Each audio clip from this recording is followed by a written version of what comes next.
నేను ప్రతి ఒక్క బ్రాహ్మల తల్లిదండ్రులను క్వశ్చన్ చేస్తున్నానండి. ఆలోచించండి.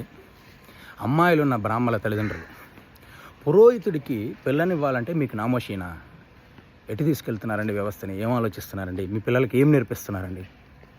గుర్తుపెట్టుకోండమ్మా, మీరు ఎంత బీటెక్కులు ఎంటెక్కులు చదివినా అర్చకత్వం వేదం చదువుకున్న బ్రాహ్మడికి సాటి కాదు. మీరు ఎంత ఐఏఎస్ ఐపీఎస్లు చదివినా కూడా వేదం చదువుకున్నవాడు వేద పురుషుడు.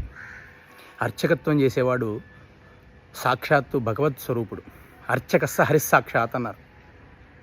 ఏ దేవాలయమైనా సరే అర్చకుడు సాక్షాత్తు ఆ భగవత్ స్వరూపుడు. మీరు ఎప్పుడూ పండగలకి పబ్బాలకి దేవాలయానికి వెళ్తాడు, ఆయన 24 గంటలు భగవంతుడి యొక్క పాదాల దగ్గరే ఉంటాడు. ఎంత పుణ్యం తల్లి!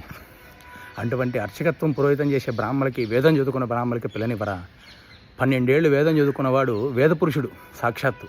అటువంటి వేద పురుషుడికి పిల్లనివ్వరా? ఏమి ఆలోచిస్తున్నారండి? మీ పిల్లలకి ఏం నేర్పిస్తున్నారండి?